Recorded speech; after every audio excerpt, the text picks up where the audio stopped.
Welcome to the Expansive CEO podcast. I'm your host, Hannah Chapman, founder of Expansive CEO and X Squared Wealth Planning.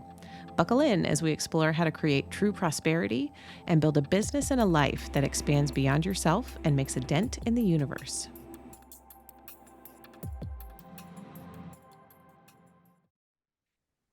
Welcome, everyone, to this episode of Investment Friday. It is Thursday, November 2nd right now, 5:04 p.m. to give it a timestamp.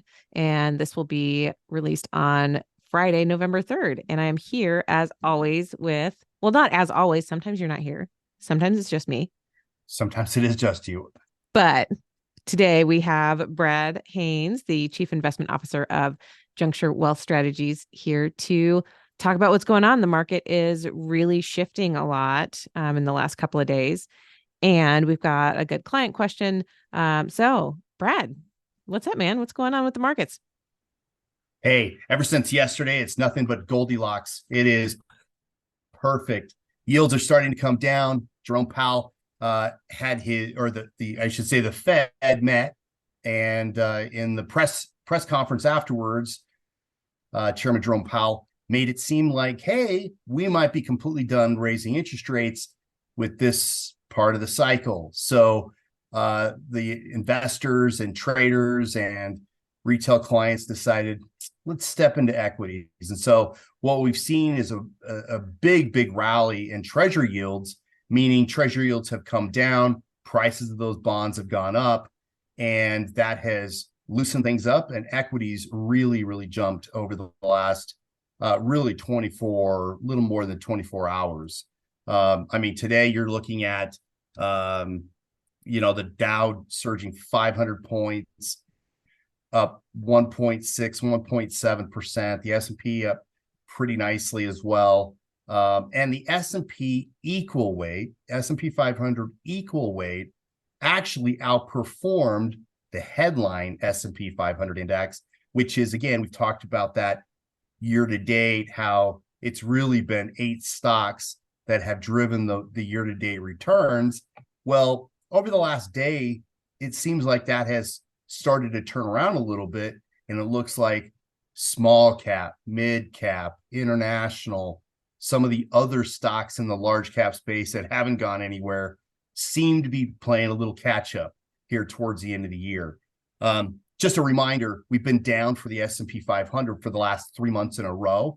We've had negative month-over-month returns. And so now, being a little bit of an oversold condition a little bit, we might have a pretty decent rally here in November, December, towards the end of the year. And then in 2024, we'll have to actually deal with what's actually going on in the economy.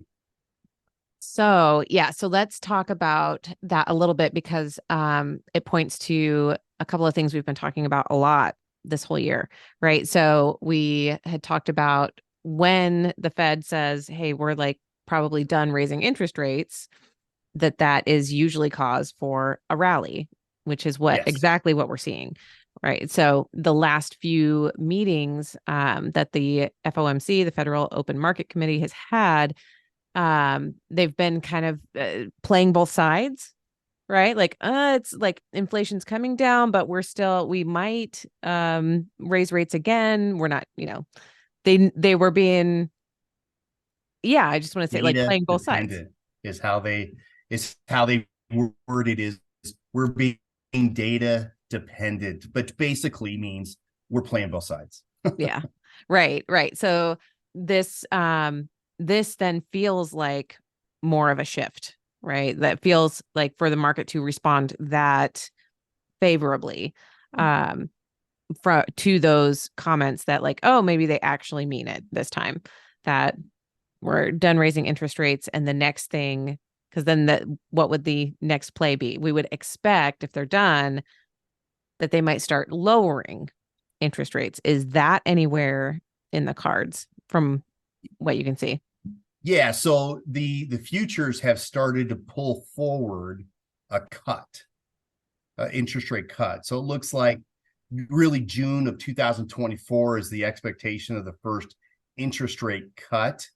But even in the March contract, where people are starting to, a small number of investors are starting to say, hey, maybe they'll cut in March. I'm not sure that's the case unless the consumer spending falls apart between now and then, and that is a possibility. We a lot of the trends are not great when it comes to the consumer. Third quarter was phenomenal for the consumer, but going into what we are anticipating for the fourth quarter and first quarter of next year, you're probably going to have higher unemployment. You're probably going to have less consumer spending. You might have an uptick in inflation because of a lot of the labor agreements that are being put together. Those start to come into effect. So you're going to start to see wage inflation a little bit higher. In fact, the Atlanta Fed's nowcast, it's not a forecast, it's a nowcast, is estimating we're only growing at like 1%, 1.2% real GDP growth as of right now. So if that continues, it's a pretty sluggish rate. It's still positive, but still pretty sluggish rate. And we could see, again, the consumer weaken a little bit as jobs start to come down. So, okay, so we're looking at this positive pop in data for today anyway, and forecasting maybe potentially cuts out into next year, middle of next year or so. What should we be looking for in between? Like, what are we looking at as an investment firm, for example? What are we looking at? Yeah, I mean, it's interesting because we're looking at the areas that are offering the most excess return based on their valuations and based on the context. So, for example, normally, if we truly are at a pause right now and yields, longer term yields, which over the past couple of months have come up and they've tightened monetary conditions more than even some of the interest rate increases, as those started to come through, that's going to open up our opportunities for, again, the slowing economy and potentially lower interest rates. Some things that rallied today and yesterday, but today mostly, were some interesting sectors. For example, utilities rallied significantly because why? Bond yields came down a lot. Also, real estate. It was one of the top sectors in terms of investment. It popped around 3% today. Why? Because people are assuming that if they have to lower interest rates, that it's gonna help delay this the refinancing problem that is inherent or incumbent on the bank's balance sheets, the regional banks' balance sheets, with a lot of commercial real estate that is coming due over the next 2.5 years. It's about $1.5 trillion in real estate, commercial real estate, that has to be refinanced. And the concern was a couple of months ago is if rates are still this high and credit conditions are still tight and lending standards are still pretty stiff, how many of these owners are going to be able to put in the extra capital to refinance these properties? And it's a real concern because that's a very large number, and 1 or 2, 3 to 5% of that number can have a meaningful impact on regional banks. And regional banks, again, were the hot spot earlier this year. And so what we're looking at is investing in areas that are on a valuation basis very, very attractive, but have a little bit of wind beneath their sails. For example, you have generally when yields or interest rates start to stabilize or go down, small cap value is one of your best places to get alpha. They really come up, and they come up fast. So it's almost something you have to really kind of react to. Energy.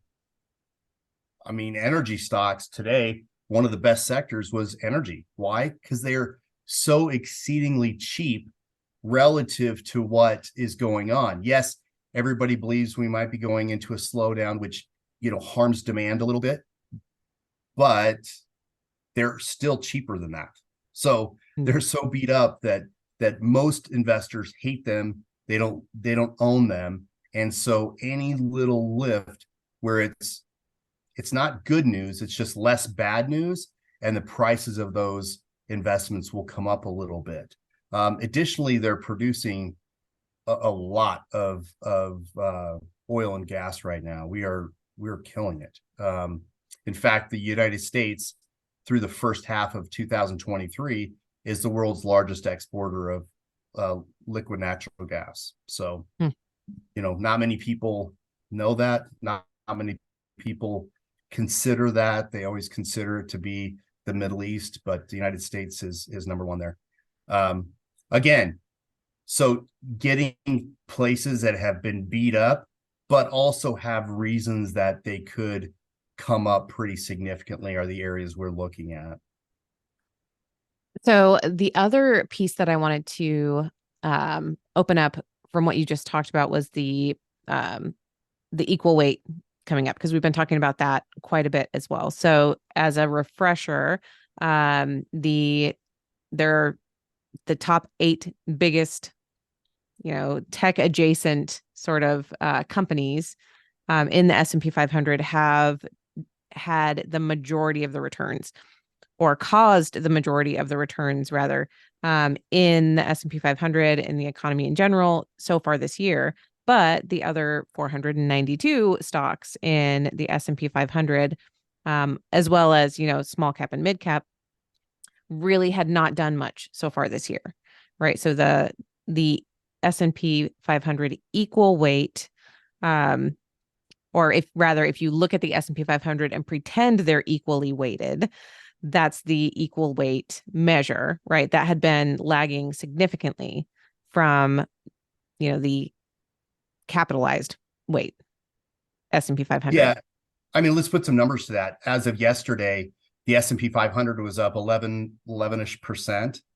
But if you equal weight the holdings, it was actually negative 2%. So year to date, the equal weight S&P 500 was actually negative year to date, whereas the overall S&P 500 was up 11%. And the only difference between those two indices is how you weight your underlying holdings. So the S&P 500, the one we always talk about, the one we hear in the media, is capitalization weighted. So a $1 trillion company has a 10 times higher weight than a $100 billion company. And what effectively you've discussed is the top 8 stocks, top 7 companies, because Alphabet's in there twice, have actually driven almost all of the year-to-date returns because of how well they've done relative. And it's really masked, really is what it is. It's masked the average return, the median return, being far worse than what people expect. And so with today's news, that's kind of what we're talking about now, is that these, like all of the stocks so far that have not participated in that growth, they're showing signs of life, right? Is that kind of what we're seeing, like That's glimmers of hope? Absolutely. I mean, I'll give you an example. So this is where the glimmer of hope is. So the equal weight was up 2.2% today, whereas the S&P 500 was up 1.9, roughly. So there's a 0.3%, or in our vernacular, we call it 30 basis points increase in the return for equal weight. So it's broadening out that return. In addition, not only that, you had small cap really rally. It was up 2.64% today. And again, energy was up 3%, and real estate was up a little over 3%. So again, a real broadening out of the prior themes of those 8 tech adjacent stocks just dominating the market. And so, and that's good, right? We want to see that. We want to That's see, really good. yeah, we want to see the economy picking up as a whole rather than having, just one sector doing okay. So, Yeah, if you only have 8 but, stocks doing well, it's really not a healthy equity market. It just isn't. It's too narrow, and the way the markets get ahead isn't necessarily through 8 stocks. It's through 500 stocks pulling together. And mm, so that's when okay, things aren't going so well, and the underlying is if 8 stocks are dominating the market. Whereas the last day or two, it looks like it's broadening out a little bit. Small caps are popping. So that is really a good indication that future economic growth, 9 months down the road, may be picking up from the slowdown.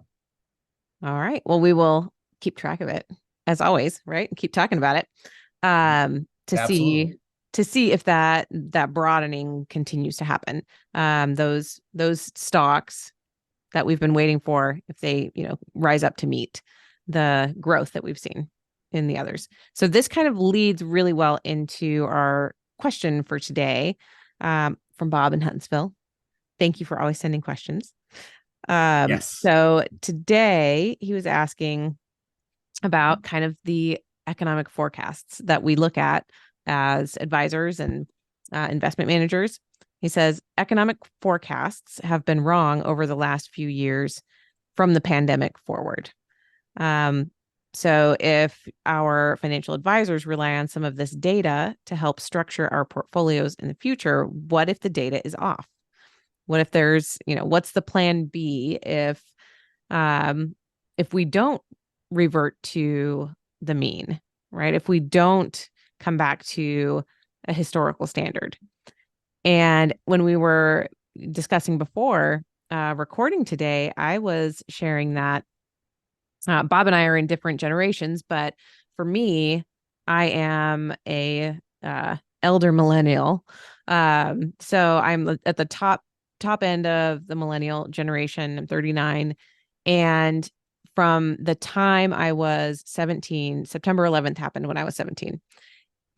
So for my entire adult life, things have happened that have been quote unquote unprecedented, and the media throws that around constantly, right? Like everything that we've been through, September 11th, and then the Great Recession, 2008, 2009, 2010. Then we've had COVID, clearly, right? So all of these things that have happened in the economy, quote unquote, unprecedented in my generation, that are also affecting Gen X, boomers, Gen Z. It affects everyone. But there is this feeling that I'm noticing, of, is it ever going to be not unprecedented? Are we ever going to come back to something that feels like normal or average, right? I think a lot of people are like, I could stand to have just some average for like a good decade. But is that real? And so what's your take on the unprecedentedness of everything that's been happening over the last 23 or so years? Yeah, I mean, I think we were talking before. I think media commentators or financial market commentators use the word unprecedented as kind of clickbait a little bit. So you will read their article. And so that word is far overused, far too much overused in our industry, and just related to the financial markets. What I would say is very few things are actually unprecedented when it comes to the financial markets. Financial markets have been around for hundreds of years. I mean, if we go back to the beginning of banking, really, and people used to meet by the trees and trade. They would get together and the trade would happen, but it'd be between two individuals. So marketplaces have always existed. financialization has obviously become far more important in our lives now than it was back then, but still the auspices were there that these things were going to happen. So very few things have happened today that are actually unprecedented. 1918, we had the Spanish flu. Spanish flu killed millions of Americans, much like COVID did. But COVID is in our recent memory. And so I think a lot of times we look at unprecedented. It's what they're saying is, hey, we haven't had this in my investing lifetime, so it's unprecedented. But history always has analogies or events that are very similar. Again, history doesn't repeat itself, but it does rhyme in a lot of different ways. Crandall Pierce is a company that puts together charts, and it's amazing because they have a chart that goes through the equity market and almost all the reasons, major events that are negative as to why you would never want to invest in equities. And yet during that time, equities march higher. And so it's interesting. In fact, I can show people if you want me to share my screen. That would be great. Right. Yeah, share your screen. And if you're listening on one of the podcast platforms, we'll describe what we're seeing. If you're watching on YouTube, you can see this chart that we're looking at right now. So Brad, what are we looking at? So this chart is it's essentially try to get it a little better. It's essentially on the vertical axis, we have a index of returns, okay? Cumulative returns starting at $1. And then you have on the horizontal axis, you have going back to basically 1943, and it has the line marches. It gives a cumulative return for the equity markets for the Standard & Poor's 500 since 1943, and it gives you 80 reasons why you shouldn't invest in the equity markets. Like you had the Suez Canal crisis in 1956. You had Iraq invades Iran, 1980, the Hunt brothers silver crisis, where they try to corner the market again. So there's all of these. You have all of the wars. You have a couple nuclear accidents in here. You have terrorist activities. Everything here would tell you as an investor, I don't really want to invest in equities. It's just too much, except the line continues to march up to the right hand, in not a straight line, but it continues to march to the northwest quadrant, if you will, where it keeps going up and to the right. And that is what, as advisors, we want to do. And so to Bob's question, what happens if all of the things are wrong, if in terms of the equity market or the economy? When we do financial planning, we do it over a long period of time, because noise or current events or current political or economic forecasts are very short-term in nature. Okay, so as a financial advisor, that's why we look over a long time frame when we're projecting or helping you get to your final financial goal, is because it gets rid of all that noise. It eliminates the effectiveness of that noise on your financial returns. Now, as an investment manager, like what I do, that is incredibly important to me, because that is something that in the short term I have to consider. Economic forecasts are never right. They just aren't. They never are right. They're either too pessimistic or too optimistic, but that's generally what happens when it comes to forecasting. Even with these algorithms that are handy dandy, and we have hundreds of forecasting algorithms, we still have the same level of bias and the same level of inaccuracy in those forecasts. So what we do is I combine a number of different indicators from a valuation and fundamental standpoint. I combine it with technicals, or what's happening to the stock price right now. And I combine that with liquidity to make sure that the liquidity is in the system, for the financial markets to use to buoy those prices upwards. So by combining the three different types, I think I avoid a lot of the inaccuracies in forecasts, and actually get to invest with a little more solid foundation than just going on consensus forecasts in economics. So one of the things when you were talking about recency, it's like the recency bias that we can really hold, right, to things that have happened recently, and how some things have been different, in certain ways, but can really harken back to things we experienced before. And I wanted to mention that, so in the mornings when I take my kids to school, my seventh grader and fifth grader, we listen to American History Tellers as a podcast. It's a great podcast. And they really dive into the stories of what's happening in historical events like the Civil War. We were just listening to the earthquake in San Francisco in I think it was 1906. There was earthquake, a massive earthquake, and then really devastating fires. Yeah, it's pretty crazy. So we listen to all these things, and a lot of times, in the course of talking about history itself, they'll also talk about different financial panics that have come up. And, as you were talking, I was like, oh yeah, I've listened to this recently. The Panic of 1873 was one of them. I was going to say that's the one that people don't realize, that we've gone through a banking crisis that almost crippled the U.S. in 1870, 1873. Yeah.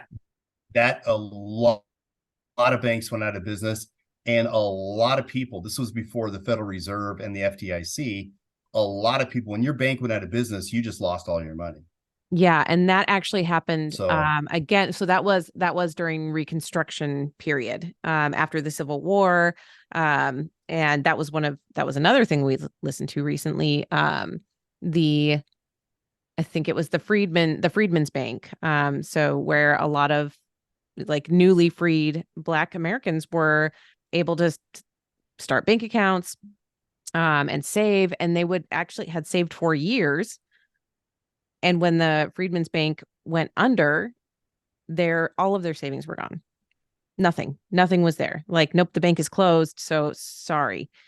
And so one of the things that actually brings up for me that I was thinking about, even in listening to that episode, was just how different the protections are today than they were in the past, and how I actually spoke about this, not exactly, but tangentially on the podcast earlier this week, that the financial system has gone through so many iterations over the last 150 years, that the regulations and the protections that are in place are actually really, really important for consumers. And so some of the things that we are experiencing now, it's interesting to kind of put that historical context on it, because if banks failed, if we were back in the 1800s or early 1900s, and the bank failed, like we have had happen this year in 2023, you don't have any more money. Your money is gone. If you didn't have it in multiple places, it's just poof. Where this year in 2023, when we had the regional banking crisis earlier this year, the Federal Reserve stepped in, and they covered even more than they had to, in order to make sure that banking consumers were made whole, even when the banks that they had trusted went under. So and not only that, FDIC and the Fed stepped in, and for certain of those banks actually sold them to another bank so that the next Monday when they got, because they got taken over on a Friday, Monday when they opened their doors, they were completely solvent as part of a different bank. Right. Right. Pretty And amazing. that, yeah, and that didn't happen before. So what that's just making me like kind of think of as we're talking, is with this question in particular, I think it's a really fabulous question because we, as we re-experience things, like you said, history doesn't necessarily repeat, but it rhymes. So as we re-experience things that are echoes of what we experienced before, I think as a society, we expect it to be better. We expect it to not feel as painful as maybe, inflation in the 70s, for example, or interest rates in the 80s. We expect to have learned lessons from then and have it be better this time. So I agree with you, but what I also want to talk a little bit about is I think people have a certain sense of when they hear about history, right? Like 70s, the inflation in the 70s and the 80s, the high interest rates. We've been told that so often from the prior generations. If you weren't part of that generation, the prior generation, we hear those stories, and a lot of times we assume that'll never happen. That'll never happen. The problem is it does. I mean, everything is a cycle within the economy and the people. People still are people, and as long as people are people and they make the same cognitive errors, whether individually or as a herd, kind of a herd mentality, we have these inefficiencies in all markets. And so and if one person does something that's good for that person, that doesn't mean everybody in the world should do it, because it may turn out to be a very, very negative thing. It's one of the things that I will give people credit, your generation specifically, that in your lifespan, the Fed has become way more active, or far more active, in managing the yield curve since 2001. Mm-hmm. Okay, 2001, 2002. So for people that were not managing money before 2001, they don't know really what a floating yield curve looks like. It's one of the reasons we had more volatility in equities, and how bonds and equities didn't really help. Like, being diversified between the two didn't necessarily help, because up until a couple of years ago, we had 0%, 1% interest rates, 0% interest rates. And so what happened was all of the stock of bonds, all the inventory of bonds, all of a sudden the coupons went from 5% to 1 to 2. And then when you go through an interest rate increase cycle, all of a sudden that is not helpful at all for your diversification. There is no diversification. There's no stability there, and we saw that in 22, right? Everybody has all these really low coupon bonds, and all of a sudden interest rates go up by 5.5%, and your bond value is down a lot, Mm-hmm. because you have a 1%, 2% coupon, and now I could get a 5.5, 6%. I don't need your 1% coupon, right? In fact, I don't want it at all. And so the prices come down quite significantly. And so they're not a diversification tool, if you will. And so it's important for people to understand that now we're in the part where we have higher interest rates. The diversification between bonds and stock are much better today than they were a year ago, 2 years ago, 5 years ago, 10 years ago. So it's really important for people to take a look at that and reassess how should I be investing? Because a floating yield curve means yields are going to go up or down based on, economic factors. And, as long as you're happy with the yield you'll be getting relative to inflation, you'll be in a good spot. So it also provides a little bit more price discovery in terms of, is the economy slowing? Yields rallying, yields going down is not necessarily a great thing, because it means we're going to have slower economic growth a few months out, 6 to 12 months out. Well, what gives? So equity markets are going up because they're saying, okay, well, the interest rates will have to come down, but that also means inflation comes down, unemployment goes up, people lose their jobs, consumer spending goes down. It's not a great reason to look forward to it, but equities do rally based on that expectation. Well, that is, let's see. Did we answer our question well enough?